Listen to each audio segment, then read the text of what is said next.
제가 이 남자 제 옛날에 다니던 회사 후배를 생각하니까 자꾸 웃음이 나는데, 회사를 제가 근무를 벌써 5년 넘었죠. 회사를 나온 지가. 친하게 지냈던 한참, 나이도 한참 어린, 막 6살, 7살 차이 나나?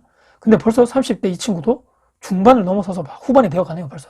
근데 이 친구가 얼마 전에 휴가를 내고 잠시에 저를 만나러 오겠다는 건 아닌 것 같고, 대구에 또 볼 일이 있었는데 겸사겸사 얼굴 보러 가도 되냐로 얘기하길래 얼마 전에 매장에 와서 커피 한잔 먹으면서 이런저런 얘기를 했던 내용 중에서 이 후배와 나눴던 이야기가 제가 심각한 내용이긴 한데 자꾸 웃음이 나는데, 왜 자꾸 제가 웃는지 끝까지 한번 들어봐 주셨으면 좋겠습니다. 최근에 이 친구가 결혼을 전제로 이제 진지하게 만나는 여성분이 있었는데, 물어봤죠. 결혼 준비 혹시나 뭐 되고 있냐를 물어봤더니 안타깝게도 헤어졌다라고 하길래, 아유, 제가 괜히 물어봤네.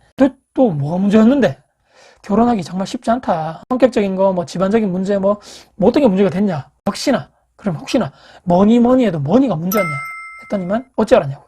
어찌 알기는 가장 그런 이유가, 돈적인 뭐 이유가 표면적이게 드러나지는 않겠지만 대부분의 그렇게 싸우는 이유가 뭐 보통 돈이지 뭐. 무슨 일이 있었냐? 돈 때문에 어느 정도 결혼 이야기가 둘이 오가고 있던 그 와중에서 드디어 이걸 했다는 거죠. 얼마 모아놨냐, 서로. 통장을 까는 얘기입니다. 자금적인 거, 얼마나 또 통장에 현금이 있는지, 또 얼마나 혹시나 또 빚이 또 얼마나 있는지. 왜냐면 이 친구 입장에서는 돈을 다 오픈해서 얼마 버는지도 오픈하고, 돈을 합쳐가지고 이 정도 규모가 있는데, 그러면 이 정도 규모에서 신혼집을 뭐 이렇게 해서 어느 정도 규모에서 어느 위치에서 시작할지, 혹시라도 양가 부모님이 또 경제적으로 또 금전적으로 이렇게 또 지원도 되는지 한번 진짜 날 잡고 딱 각 잡고 이제 얘기를 진지하게 했다는 얘기죠. 그 당시에 근데 여자친구도 사회생활 꽤 했고, 이 회사, 제 그 말씀드렸던 동생 후배도 30대 초반에 입사를 해서 거의 뭐 7년 가까이 공기업 다녔으니까 고액 연봉자고, 여기저기 재테크나 투자에 막 그렇게 했던 친구는 아니고, 매달 이 친구는 꾸준하게 적금을 선저축 후지출을 했던 이런 친구거든요. 주식은 또 조금 하는 것 같고. 그래서 얼마나 모아놨는데 물어봤더니만 1억 5천만 원 정도 현금을 모아두었고 주식에 조금 있다. 와, 그래, 잘했네.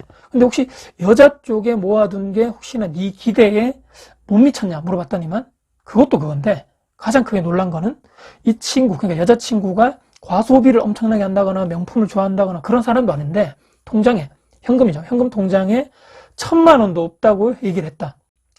도대체 뭐지? 저도 그때 사실 좀 놀랐습니다. 그 여자친구도 들어보니까 이 친구도 나이가 조금 몇 살 어린데 사회생활 비슷하더라고. 연차가 한 6, 7년 정도. 30대 초중반 나이죠. 근데 왜 돈을 모아둔 게 왜 그거밖에 없지라고 은근슬쩍 이렇게 조심스럽게 물어봤겠죠. 집안에 혹시나 뭐 상황이 안 좋아서 부모님께 계속적으로 금전적으로 지원을 해줘야 되는 건가? 근데 그런 것도 아니고 평범하게 그냥 사는 중산층. 아, 그럼 월급 받아가지고 적금, 뭐 투자, 재테크, 주식 이런 거 안 하냐? 했더니 막 그런 거 거의 없고, 그냥 번 대로, 쉽게 얘기하면 내가 월급 받은 대로 그냥 쓰는 상황이다. 지출 내역을 꼼꼼하게 체크하는 스타일도 아니고, 그렇다 해서 또 미래를 대비 준비해서 돈을 모아가지고 이를 재테크해서 불리고 투자하고 이런 스타일도 아니고, 여자친구가 본인의 소유된 차도 없고 대중교통을 자주 이용하는데 택시를 본인은 좀 자주 탄다라고 얘기를 했다 하더라고요. 그리고 친구들과 소소하게 자주 만나가지고 저녁에 맛집 가고, 특히 이 여자친구가 빵집 있죠. 빵집을 투어하는 거. 그런 거 좋아하고. 유일한 그런 게 취미다. 맛집 투어, 카페, 맛집, 뭐 커피숍, 택시, 뭐 이런 거. 돈 쓰는 게 거의 이쪽밖에 없다. 그리고 본인이 좋아하는 취미라든지 배우고 싶은 거 뭐 이런 것도 없고, 그냥 스트레스 받으면 먹는 거나 마시는 거, 그렇다 해서 술을 또 좋아하는 것도 아니고. 그래서 그 돈이 그러니 다 이런 데다 썼다니까. 뭐 이렇게 뭐 이 사람을 막, 와, 정말 명품만 좋아하고 돈만 낭비하고 막 이렇게 막 또 비난할 수도 없는 거고. 그래서 제 후배가 그 얘기를 다 듣고 나서 혹시 6, 7년간의 회사 생활, 그 사회초년생 때부터 지금까지 해가지고 지금까지 살면서 적금이란 걸 태어나서 해보긴 했냐? 한 달에 뭐 100만 원을 모으든 아니면 뭐 50만 원을 먼저 모으든 적금 해본 적 있냐 물어봤더니만, 이 여자친구가 얘기하는 것은 입사하고 초반 몇 개월간의 청약저축 들라에서 좀 들었고, 그 다음에 1년 단기 적금을 하다가 둘 다 중간에 그냥 얼마 가지 못하고 둘 다 통장 깨버렸다. 안 맞다 하더라고 얘기를 했습니다. 초등학교에서 뭐 하겠냐. 한 달에 50만 원, 100만 원 그냥 나를 위해 쓰자. 여기서 망치를 제 후배가 딱 한 대 맞으면서, 그러면 1년에 돈을 1,000만 원을 월급을 통해서 모아본 경험이 없다는 거네라고 물어봤다는 거죠. 그렇지. 여기서 그러면 더 진지하게 결혼 진행을 하면 안 되겠다라는 생각이 딱 들었다는 거죠. 확신이 들었다고.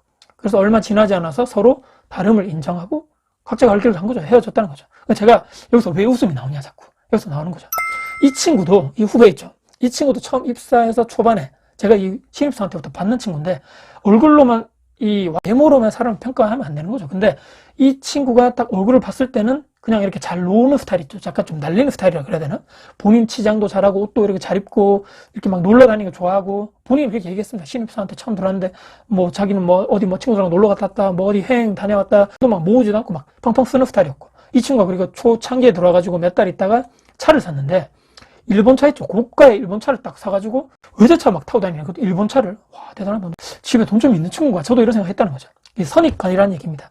얼굴도 좀 보면 아까 얘기드렸지만 범생 스타일도 아니고 약간 놀게 날티나게 약간 그렇게 생겼는데 실제로 입사 초반에 돈을 많이 쓰고 다녔는데 얼마 안 있다가 이 친구가 그것도 차도 이 처음에 산 차가 중고차였습니다. 이런 새 차가 아니고 중고차도 팔고 완전히 짠돌이로 생활이 돌아가 버리는 거죠. 추가적으로 막 투자 재테크도 공부도 하고 갑자기 그래서 얘가 왜 이래 갑자기?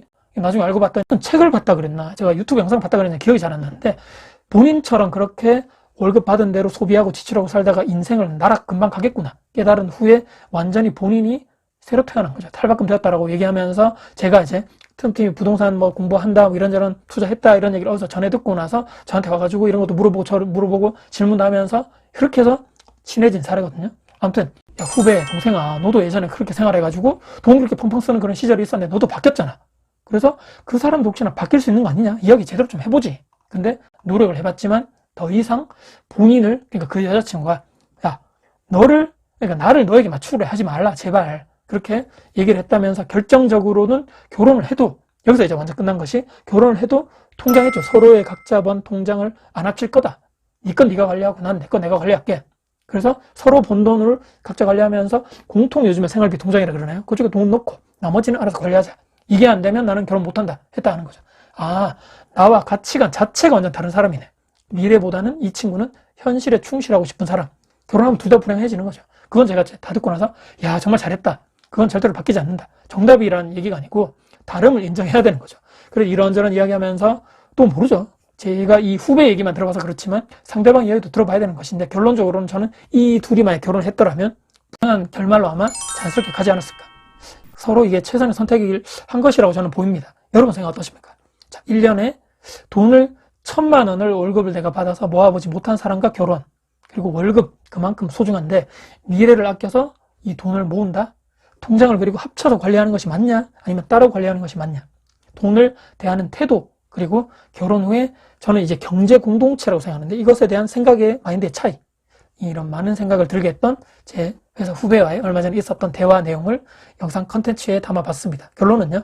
비슷한 사람끼리 만나야 불행을 최소화할 수 있다고 생각합니다. 월급을 아껴서 모아 만드는 것이 바로 시드머니, 투자를 위한 시드머니고 결혼은 두 사람의 이 모든 것을 합치고 또 둘만의 것을 뭐 30몇 년간 각자 다른 생활을 했던 사람이 다 투명하게 오픈하면서 서로 양보하고 배려하고 또 같은 목표를 딱 세울 수 있을 때 저는 제대로 된 방향성을 정할 수 있는 것이 바로 결혼 생활이지 않을까라는 제 마지막 이런 생각을 마무리하면서 제 후배와 있었던 최근에 안타깝지만 이 친구 후배의 과거를 자꾸 생각나게 했던 이런 사례를 가져와봤습니다. 오늘 영상 여러분께 도움이 되셨다면 구독, 좋아요, 알람 설정, 댓글 주시고요. 제 영상 주변 분들께 공유될 가치가 있다고 생각하신다면 널리 공유 부탁드리겠습니다. 여러분들 진심으로 응원합니다. 화이팅입니다.